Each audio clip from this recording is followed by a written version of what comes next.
this is an iHeart podcast. Guaranteed human. We've all tumbled down an internet rabbit hole trying to self-diagnose, and it leaves us more anxious than informed. Our feeds are full of wellness trends, but how do we know what's real, what's exaggerated, and what's just wrong? Health versus Hype from the American Medical Association breaks it all down. Emmy-nominated science communicator Trace Dominguez talks to doctors, influencers, and real people trying these trends, not to cancel them, but to understand them. Because when it comes to your health, who you listen to matters. So listen to Health versus Hype wherever you get your podcasts.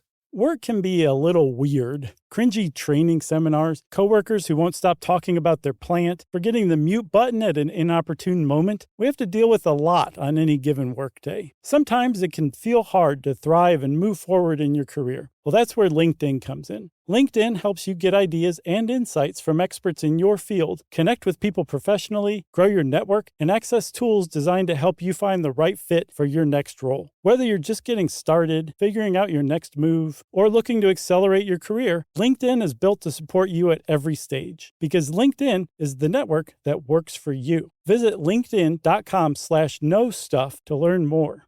Hi, everybody. Chuck here with another intro for our summer movie playlist. Right now, you're about to listen to How Steadicam Works. This one goes all the way back to June 2016, but this was a pretty good one, everybody, because the Steadicam is one of movies' great inventions, quite honestly. First used in some of the early movies like Rocky and The Shining. We're going to talk about how it was made, how it works, and how it works best. So check it out right now. Welcome to Stuff You Should Know from HowStuffWorks.com.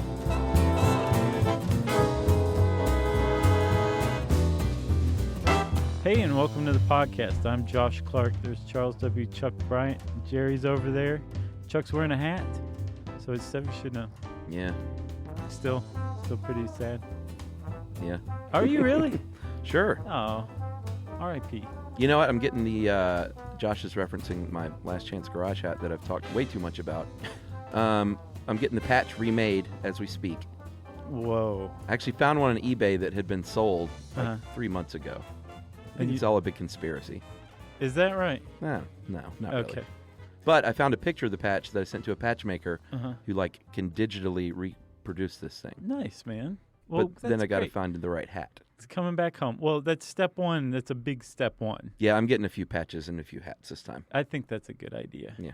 You can name them 1 through 8. That's right. Let's see, Chuck.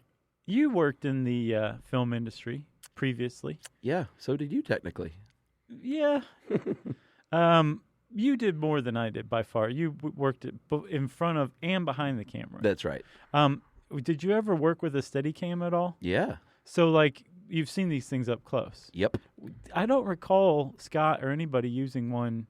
We did not have one on our show. Okay. They're expensive. Okay. But, there was some pretty good equipment on set, it seemed like to me. Sure. But there was no Steadicam, right? Nope. Because I was trying to recall, and I could not for the life of me remember a moment when there was a awesome, extendo arm camera with, all of the components exploded out into different parts of a pole. That didn't happen because he would have walked in and said, "What's that?" Right. And everyone would have laughed, and you would have been like, "Why does everyone make fun of me just because I don't know all this stuff?" I'll be in my dressing room.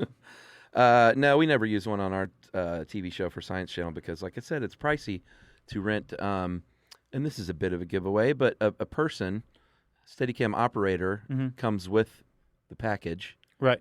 With all the equipment. It's a lot of times their own. And it's pricey.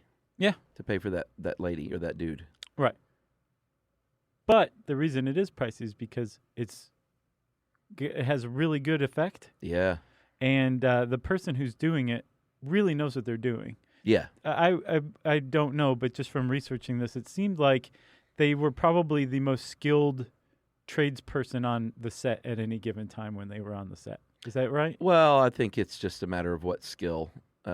It's just a different skill. Are they like the highest echelon of camera operators? No, it's just different. Okay. Like a top-notch. They're niche. Yeah. Okay, I got it then. But you don't just wade into Steadicam Right. and start getting work the next day. It does take a lot of work to master. But like a good dolly grip is just as skilled right. at just pushing that thing around.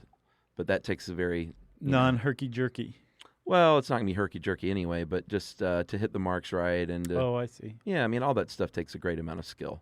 Well, let's talk about this because Steadicam, when I came of age, was already invented. It was basically became commercially available the year I was born. So I don't really know a world prior to Steadicam. I've never seen a movie that came out before 1976. Funny. And I'm just used to it, right? Yeah. But it's interesting to look back and see that there actually is a point in time where this one dude who was actually kind of an outsider of the movie business basically changed it permanently forever. For sure. Yeah. His name was Garrett Brown. Is Garrett Brown? Yeah, he's still around, right? Yeah. And he was working he was working in TV commercials on Sesame Street in Philadelphia. Yeah. And he got a little frustrated, as camera people do, pre-Steadicam, with not being able to accomplish certain shots. Yeah, supposedly there were 30 impossible shots that just based on the equipment of the day, you just couldn't do, right? Yeah. And a lot of it had to do with like rough terrain. Sure. Staircases were a big one. Yeah. And the reason these shots were impossible, it's not like you couldn't lug a camera around up and down the stairs, but the movement that the camera recorded would be so jarring that it would render the film like that it would be unusable. Yeah, and this was in a day before. I mean, there were shaky cam shots, and like Cassavetes and all these early indie filmmakers did a lot of like avant-garde handheld stuff, but it was known as avant-garde, Right? Because it looked different, and Yeah. people were used to kind of smoother looking things in mainstream movies at the time. Yeah, it had like a real frenetic energy to it. Yeah, which you see all the time now. It's Right. like a bona fide thing. But and it wasn't just like picking up the movements of the camera. It was like telegraphing them as far as the human brain's concerned, because we take it for granted, but we have in our own brains a pretty complex system Yeah. that involves the inner ear coordinating with the movement of the retina, Uh-huh. so that it offsets the movement and the motion and the jarring impact of like just walking. Yeah. Like if we didn't have that, we wouldn't be able to focus on anything while we were moving around. Yeah, people wouldn't jog. They would get sick and vomit every time they jogged. Exactly right. And you certainly wouldn't be able to like read Us magazine while you were jogging or something like that. No. The fact that you can, Yeah. it really is it really shows how incredibly complex and well developed the system is, right? Yes. That's what the Steadicam that Garrett Brown created sought to recreate, and he did it. He nailed it like on the first time out, basically. Yeah, because we mentioned a dolly. That is, people that know film know this stuff is like pretty rudimentary information, but a lot of people don't know what a dolly is, and they see the word dolly grip in a movie. They just think it sounds funny. But the dolly is how you typically would get a smooth shot. It's just a big, super, super heavy sled with wheels. Right. That the camera sits on and the camera operator sits on, and it's either on a very smooth floor or it's on a piece of track like a little railroad car, and it pushes along, and that's how you get those nice smooth shots. Right. So that's a dolly. The problem with the dolly is you can't really lay that track over a rocky terrain if you're filming on Mars or something like that. No, and like you said, you can't push it up and down stairs. It just had its limitations. Right, it did. So Garrett Brown said, I'm sick of these limitations. I'm so tired of being limited by dollies, stupid dollies. I'm going to invent something better. And so he tinkered around with what was called the Brown stabilizer at first, Yeah. which he later renamed to the Steadicam. Yeah. And to show off, like at first he was just using them in commercials, and he was like, this is way bigger than just commercials. Yeah. I'm going to make a sizzle reel. And he made a sizzle reel of the 30 impossible shots that you just couldn't do before, and he did it with the Steadicam, but he didn't show how it was done. Yeah, and you can he was able to save 10 of those shots and digitize them, and a couple of years ago he finally released online 10 of those. So you can actually go see this original reel. Yeah, it's pretty cool. See His wife and his best friend like just doing stuff while he's doing stuff. like, one of them was swimming. You can't run alongside somebody swimming. Apparently, was an impossible shot. I'm not quite sure why. Well, you just couldn't run alongside someone doing anything. Oh, okay, that's what it was. Yeah. Even with a dolly. Well, no, you could have laid dolly track down the length of a swimming pool. Sure. Right. That's why I didn't understand that one was an impossible shot.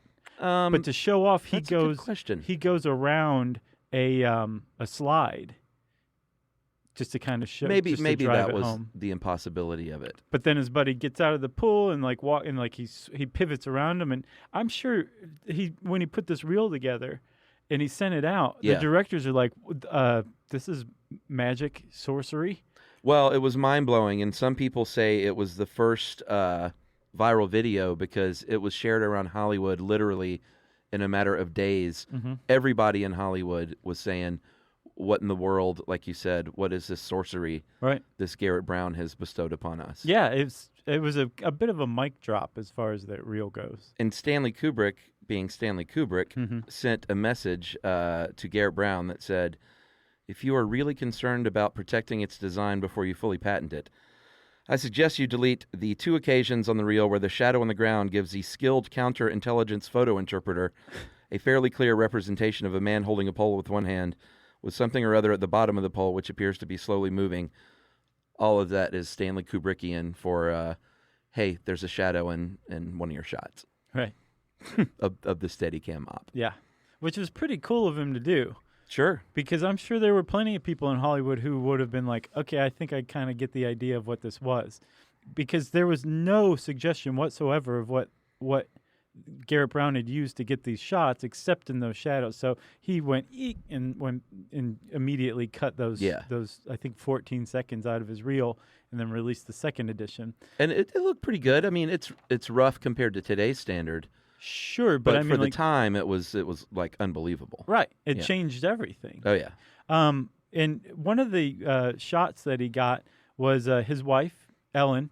He said, "Dear, why don't you put on your most '70s bell bottoms you can find? Yeah. And I'm going to run up behind you as you run up the steps to the Philadelphia Museum of Art. And maybe when you get to the top, you can raise your hands in triumph, and I will spin around you." And if that shot sounds familiar, it actually attracted a director named John, Avildsen? Yeah, John G. Avildsen. Who said, I like this. I'm going to use it in this little film I'm directing called Rocky. Yeah. And I didn't get whether or not this was the case, but did they locate Rocky in Philadelphia because of those steps? No. Because he said, how did you do that, and where are those steps? I don't think so, man, because I wondered that too. Like, did he not have a scene written where Rocky just runs up those steps? Right. I mean, Stallone wrote it. Right. I think they added we'll just have to there. ask him. Okay. Hey, Sly. I was wondering if you could do it. That was pretty good. I answered in that little moment. Someone will have to interpret that. Great movie, though, man. I rewatched that. Rocky? Yeah, like this year. Yeah. From beginning to end. Just phenomenal movie. Yeah. I'm trying to get Emily to watch it. Has she never seen the original? No. And it's its own thing for sure. Like it's not a like boxing the movie. sequels. No. Really. It's a love story for the most part. It's a love story and like the triumph of the little guy. Yeah. Story for sure. Yeah. Featuring boxing. Right.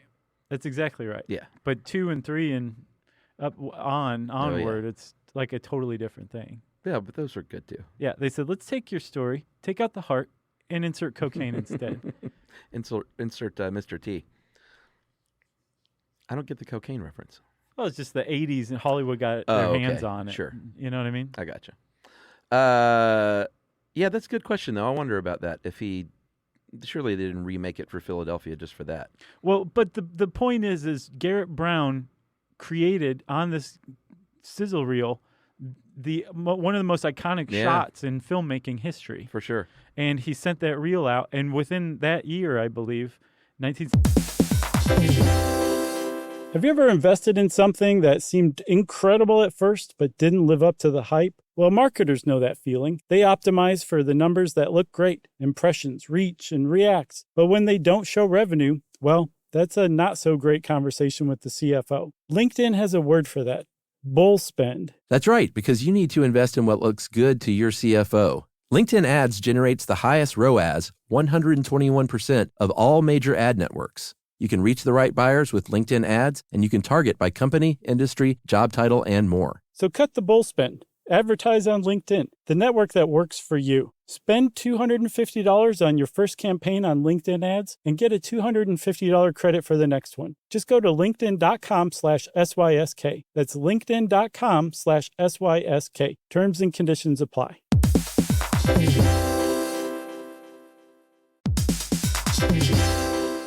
Hey everybody, we're here to talk to you about Wayfair, who believes that spaces should be functional, they should be comfortable, they should be well-designed, and they can be well-designed by you with their help. Your updated space should feel more comfortable, inviting, and practical for everyday use. And we're talking about outdoor seating. We're talking about grills. We're talking about major appliances. If you need storage solutions, Wayfair can help you out. Patio lighting, rugs, decor. It is your one-stop shop for home. Yeah, I mean, it's getting nice out, so it's time to think about living outdoors for the next few months. And Wayfair knows that outdoor furniture, it's heavy, it's intimidating to assemble. So Wayfair has stepped in and said, we're going to handle the hard part so you don't have to. That's right. You can shop Wayfair Verified, your shortcut to the good stuff. And that means their team of product specialists are going to vet everything by hand using a 10-point inspection, testing things like, quality materials, functionality, and features, and even how long it takes to build that piece of furniture. And the overall experience save time, reduce hassle, and improved convenience. Patio season is here, and these deals won't last. So head to wayfair.com right now to get your outdoor space ready for way less. That's WAYFAIR.com.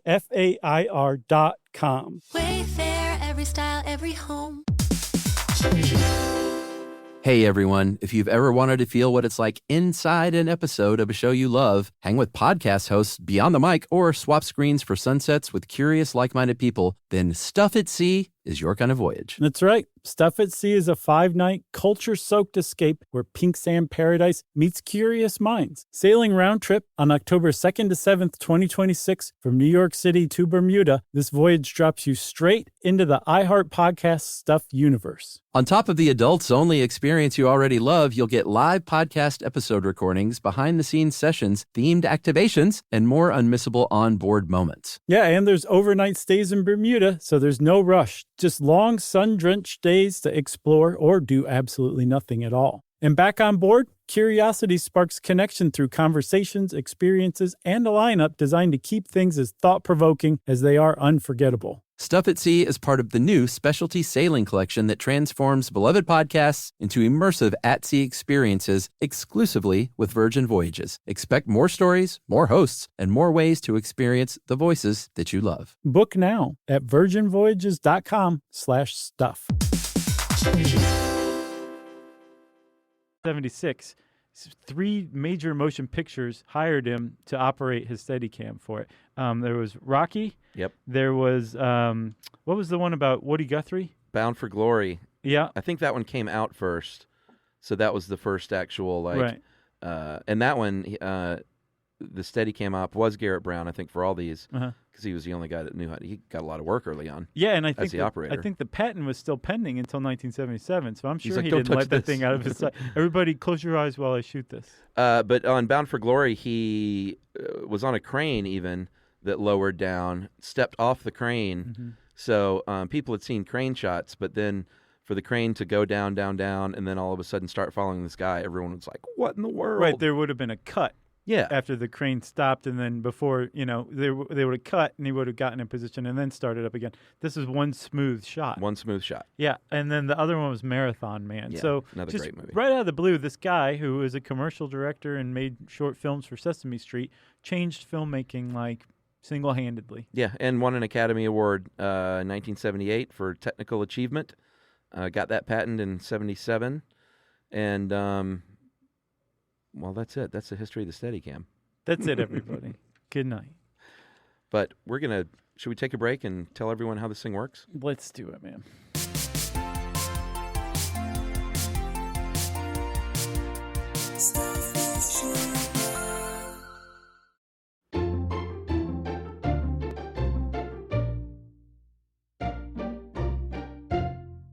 All right, Chuck. So the Steadicam, do you remember when we did our episode on breathalyzers?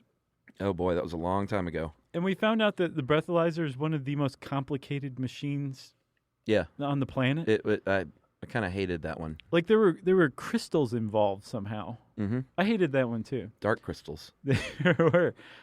This is a bit like that. Like if you really dive into Steadicams, like this article on How Stuff Works does, it's labyrinthine. Talk about the dark crystal. Yeah. We're talking labyrinth instead. Yeah, but we're going to simplify it because you don't need to break this thing apart and look at every component like this article does. I mean, it really gets involved. What you should do is look at a picture of someone operating one. Yeah. And just because when you look at it, you go, it all makes a lot more sense. Right. And there's really just three main parts to the whole thing. There's a vest, there's an arm that's attached to the vest, and then the other end of the arm is attached to what's called the sled. Yeah. Which is what the camera and its components are mounted on, right? Yeah, and that arm, I mean, just picture yourself wearing like a baby Bjorn baby carrier, except for instead of the baby at your sternum, there's a mechanical arm coming out. Like a spring arm lamp. Yeah, like a accordion arm or a spring arm lamp. Right, and it's virtually the same thing. Well, yeah, and guess who made one of these? Who? By himself before they started making them for at-home people. Who? Casey? No. Who? My brother, of course. Oh, did he really? Yeah. Yeah, my brother made one of these in like the early 90s. Did he really? Out of door hinges and rubber bands and springs. Does he still have it? Is it in the Smithsonian? I don't know. It's in the Scottsonian. Nice. Which is where all his early basement? inventions. With all his pinball machines? Yeah, but he made one. He basically did the same thing. He looked at it and looked at these swing arm lamps and accordion arm lamps, and it's like, well, it's the same thing. I'll just make a version of that. It is. And it worked pretty good. It's virtually the same thing. Yeah. So the whole point of a Steadicam is that it basically simulates, or the arm at least, simulates a human arm, right? To where it can move around very easily. Yeah. And it redistributes the weight of the camera, which can be up to like 70 pounds. I imagine probably more. Yeah. The whole unit is pretty heavy, and it's not easy to operate. But it'll wear you out. It holds it effortlessly, and it holds it in place. This arm does. And it does it by using springs. And you can adjust the tension of the springs by using a cable and pulley system. Yes. So that it offsets the balance of the camera and holds it in space in front of the camera operator, basically so that they can move it effortlessly up, down, to the side. You can put the camera on top of the sled so that you get high shots. You can switch it so it goes on the bottom so you can get low angle shots. Yeah, the traditional, it's called high mode and low mode, and high mode is... it doesn't mean it's high. It just means it's on the top of the unit. Mm-hmm. And then low mode is when it's on the bottom. So if you wanted to film a mouse running across the floor, you would put it in low mode. Right. If you want to film a human, you'd put it in high mode. Yeah. And the camera itself is broken out into pieces, which is kind of an ingenious trick that I guess Garrett Brown came up with himself. I think he did. And this is the third part, the camera sled, right? Yes, the sled is what holds all the equipment. Right, and it's basically a pole with a little bit at the top called the stage. Yeah. And that's where the camera goes, or it could be at the bottom, wherever the camera is. Sure. The camera's mounted to the stage. Yes. Then you get the pole itself, and then I guess the arm is connected to the pole by a gimbal? A gimbal. A gimbal, that's right. And that's like an old technology. It's basically something that uses basically a gyroscopic action to take the movement of whatever is seeking to move whatever you want to hold still and getting rid of it. Yeah. Like everything around it moves except for the thing that you want to hold still. Yeah, it's pretty neat. It's super neat. And that's just the one arm that's connected to the pole. Yes. So you can see how complicated this thing is. That this guy sat back and I think in a hotel room somewhere he put it together. Garrett Brown, the first one. There's just the ingenuity it took to put this together. It's pretty in depth as far as inventions go. Yeah, and there's a little science to it. There's something called moment of inertia. It's basically how much that camera is resistant to rotation. Mm-hmm. So if you want the camera to be still, you want to increase that resistance to the rotation. And this is determined by a couple of different things: how much mass there is to the object, and how far that mass is from its own axis of rotation. So by spreading the camera out, he basically took the little, cameras come with a monitor now so you can see what's going on. Right. And a big heavy battery. Yeah. He took the monitor off of the camera. He took the battery off of the camera and redistributed that up and down the pole. Uh-huh. So what he ended up doing was spreading out that mass which takes away the center of gravity from the camera itself. Yeah, because like with a regular camera where all the components are in one single unit, that center of gravity is inside the camera. Yeah. So it's easy to rotate. But since he exploded it out into its various components, he made that center of gravity land somewhere on the pole. Right. And the gimbal attaches to the pole just above the center of gravity so that the camera operator holds the pole and manipulates the camera at the center of gravity, which makes it very easy to balance, keep balance. Yeah, and they do a good job in this article. If you like just take a broomstick and you find that center of gravity with your finger, you can hold it with your finger and lift it up and down. Right, and it's balanced on your finger because you're hitting that center of balance. That's right. It's the same principle. Yeah. And in fact, if you took that same broomstick and cut it off, and you just had 3 feet of broomstick, and just took your SLR camera and screwed that broomstick into the bottom of your camera instead of a tripod, right, that would function. You could walk around with that, and it would be steadier than if you just had it in your hand. Oh, I could see that because of the change of the center of gravity. Change of the center of gravity, and if you put a little counterweight at the bottom, it would make it even more steady. Yeah. And that's the whole concept of the Steadicam sled. Yeah. Then attach that to an arm, that accordion arm, right, and you're cooking with gas. Yeah, because you were saying like if you walk around with just the pole holding, or the broomstick, cut off broomstick, and you're holding it just with your hand, yeah, it's steady. The point of the arm is it's taking your hand out of the equation and replacing it with something that can isolate movement even more. Yeah. So that your movement of you walking just gets lost within the arm before it ever gets to the camera and could shake it. Yeah, like if you did it with a broomstick, your arm is the same thing as a Steadicam arm. Right. Except it's better. The Steadicam arm is better than your human arm. Right. Yes. Exactly. Pretty neat stuff. It is neat stuff.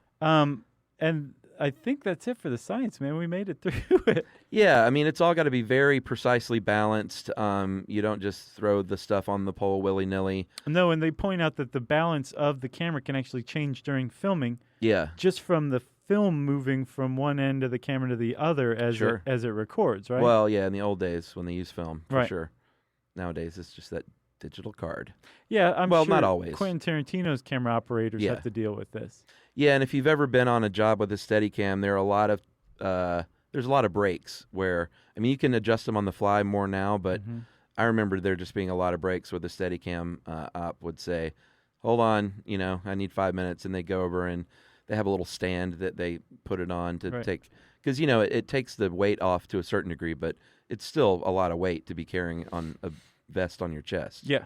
And running and moving and doing all sorts of stuff. Yeah, it's a tough gig. Like, there's a pretty amazing video. Did you watch it of that Eurovision shot? No. There's a guy from, I think, Belarus singing, and they showed they showed him, like, I did see that. He's like, they showed the shot, and then they showed what somebody filming the shot being done, and the guy with the Steadicam wearing the vest rides down the aisle on a Segway. Is that what he's on? Yeah, okay. Hops off, runs up this ramp, and then starts circling around the guy who's singing. And it's a pretty amazing thing. It's a great shot, but then when you see how it's done, you're like, wow, that guy deserved a standing ovation. It would have been more impressive had it not, like, the subject matter been more interesting and the video quality been better. It's pretty bad. Like, if it was a Scorsese movie, you would be like, wow. Sure. But it was just, kind of corny. Well, I mean, it looked like a American Idol or something. It was, but it was American Idol. If you took American Idol at its peak and then spread it out over Eurasia, and like it was popular over that large of a population, that's what Eurovision is. That's right. So you want to talk about some of the shots when we come back after a break? Please. Okay.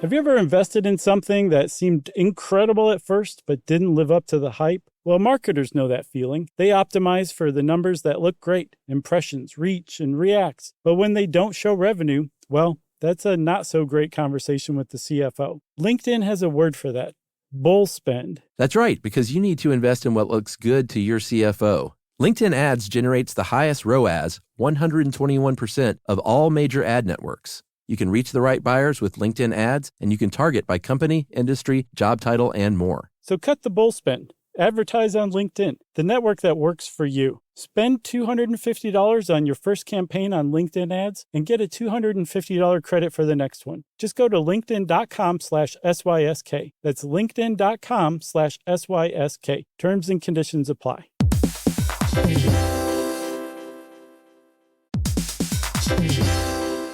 Hey everyone, if you've ever wanted to feel what it's like inside an episode of a show you love, hang with podcast hosts beyond the mic, or swap screens for sunsets with curious, like-minded people, then Stuff at Sea is your kind of voyage. That's right. Stuff at Sea is a 5-night, culture-soaked escape where pink sand paradise meets curious minds. Sailing round trip on October 2nd to 7th, 2026 from New York City to Bermuda, this voyage drops you straight into the iHeart Podcast Stuff universe. On top of the adults-only experience you already love, you'll get live podcast episode recordings, behind-the-scenes sessions, themed activations, and more unmissable onboard moments. Yeah, and there's overnight stays in Bermuda, so there's no rush. Just long, sun-drenched days to explore or do absolutely nothing at all. And back on board, curiosity sparks connection through conversations, experiences, and a lineup designed to keep things as thought-provoking as they are unforgettable. Stuff at Sea is part of the new specialty sailing collection that transforms beloved podcasts into immersive at-sea experiences exclusively with Virgin Voyages. Expect more stories, more hosts, and more ways to experience the voices that you love. Book now at virginvoyages.com/stuff.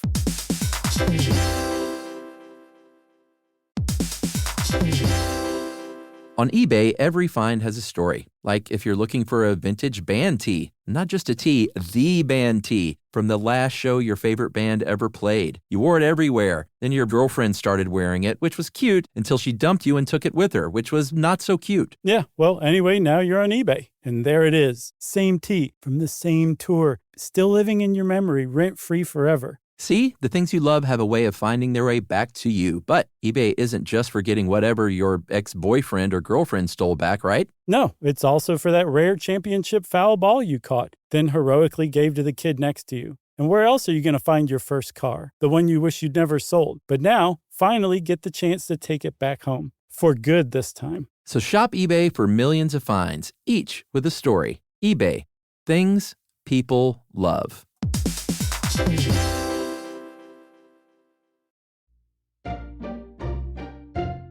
All right, so Chuck, in addition to that Rocky shot and that Eurovision shot, there are some other very famous shots, classic shots of all time.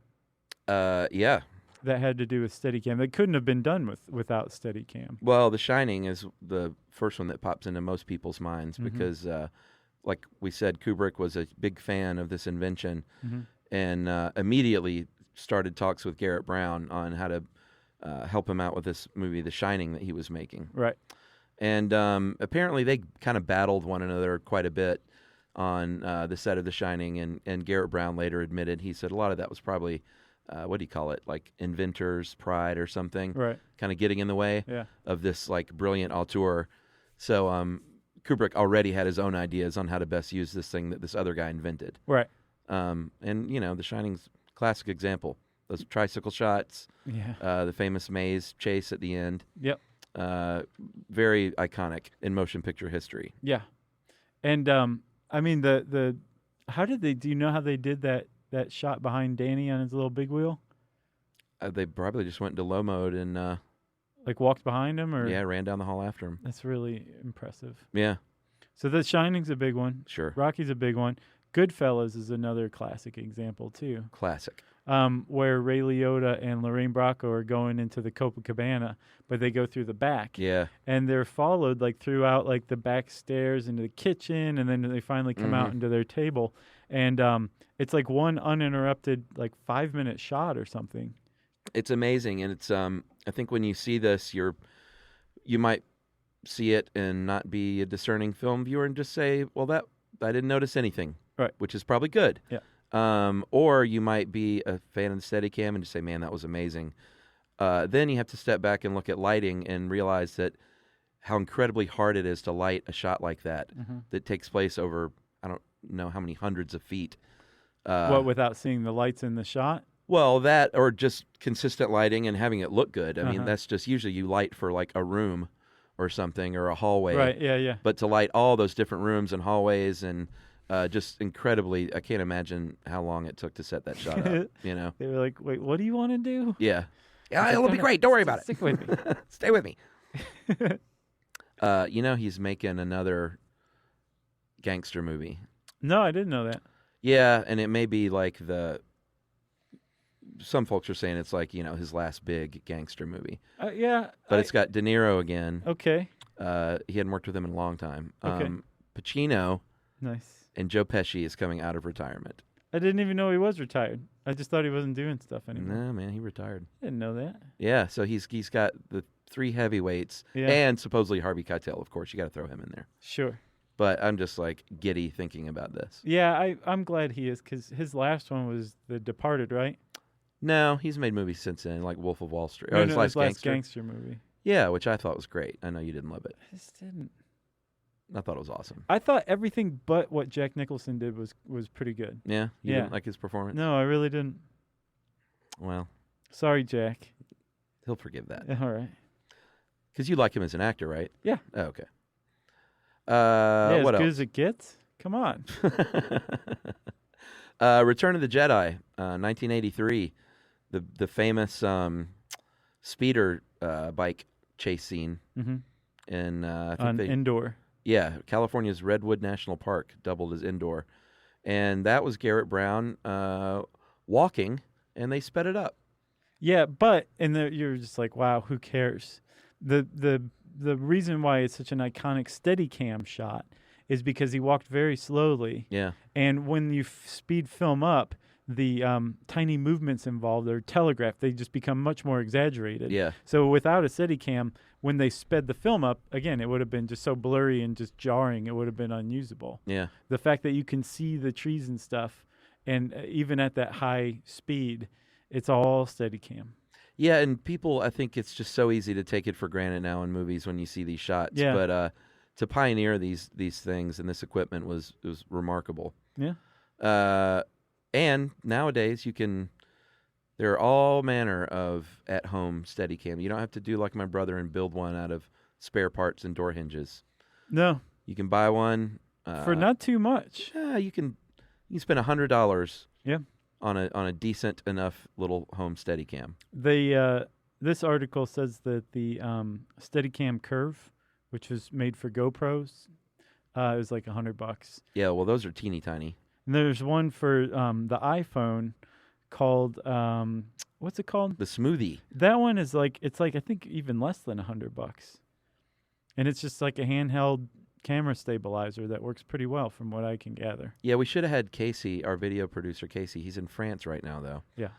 Living the high life. Right. We Eating should- baguettes. We should have had Casey in here just giving thumbs up or thumbs down right. to each one of these brands that Yeah. we mentioned. Yeah. And I would trust that as like the gospel truth. Right. But Casey's not here, so we're just going to say read online reviews. I also saw that there's like a lot of gimbal-based drone Steadicams. Yeah. That are just not that expensive. but Well, are just drones, amazing. they're changing the game again Sure. because then you can do a shot where you follow someone by the swimming pool and then fly up into outer space with them if you want. Yep. In one continuous motion. Yep. Like the Quisp monster. The what? The Quisp monster. You remember the alien from Quisp cereal? Do remember Quisp. Remember the weird alien? Sort of. I didn't eat Quisp. Wasn't Oh, that it a was Captain good. Crunch knockoff or was it different? It was different because they were saucer shaped rather than square waffle cut. Gotcha. Same thing though, yeah. Same thing. It was good. It didn't cut the tongue like Captain Crunch did. Oh, yeah, the roof of the mouth. Mm-hmm. I'll suffer through that still. And then, of course, Steadicam is a name brand. Right. We like should mention. Seeing Eye Dog. Yeah, it's made. Who makes it? Tiffin? Tiffin now. That's makes what. it? Yeah, I think Tiffin does. They have a pretty good site. Like if you are at all interested in this, like they've got a great site and they have all of their Steadicam models with a real like in-depth overview of them and Yeah. pretty. I think it's got all their manuals and everything just right there for you to read. Yeah, there's other companies making them. There's one called GlideCam. In Verizoom. Yeah, but, Steadicam's still probably the giant. It's like dollies. There's only 2 dolly makers. Well, Or there may be more now, but it's like Chapman and Fisher. And each, every dolly grip has a those are preference. the dolly makers? Yeah, Chapman dollies or Fisher dollies. It's kind of like They're kind of holding it down. Jameson or Bushmills. Yeah. I say Budweiser or Coors. Neither. And then Garrett Brown, as if the Steadicam wasn't enough as far as revolutionizing filming goes, he later on invented something called the SkyCam. Yeah. Which, like, if you watch any kind of sporting event now, it's especially useful for football and football, where there's just cables above the field, and there's cameras hanging down that are just like doing overhead shots following the action like it's nothing. It's pretty neat. Garrett Brown invented that too. I got one more little thing for you. There are 2 positions, not high mode, low mode. Positions are like how you're operating the camera, but if you are pointing forward as the operator and your camera is pointing forward, you're just walking, it's called missionary. No. And then if you are, if the operator is forward and the camera is backward, they call that Don Juan. So leave it to film set goons to think of sexual names for sex it up camera positions. Don Juan? Yeah, I never heard of that one. I hadn't either. Well, if you want to know more about Steadicams, including a really, really fine-grained, involved look at the physics of how the Steadicam arm works, you should go type Steadicam into the search bar at howstuffworks.com. Since I said search bar, it's time for listener mail. I'm going to call this encouragement from a Christian listener. Okay. Hey guys, I was listening to the Easter show and was compelled to write in. As a Christian, I've always appreciated how you make a solid effort to not rail on the church too hard. I found it humorous and simultaneously sad when you felt you had to tiptoe around the pagan traditions that have been integrated with the resurrection. I find it disheartening to think that other believers can't find anything better to do than wait to be offended by something than jump all over you for it. But based on your years of experience and careful treatment of the subject, it must be the case a lot of the time. Personally, I just want to say I can't think of anything you've ever said to offend me. I think you've done a stand-up job with sensitive subjects, like satanic panic in particular.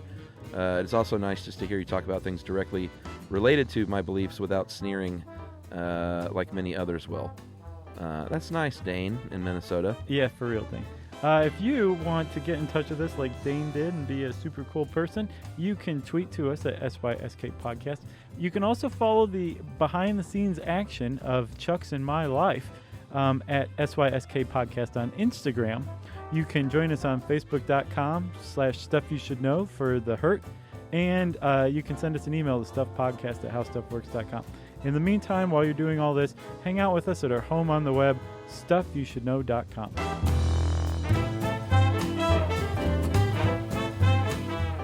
For more on this and thousands of other topics, visit howstuffworks.com.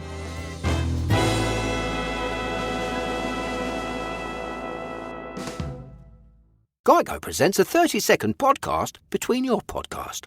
Today's story is shared by one of our listeners. It's called Betrayed by Bill.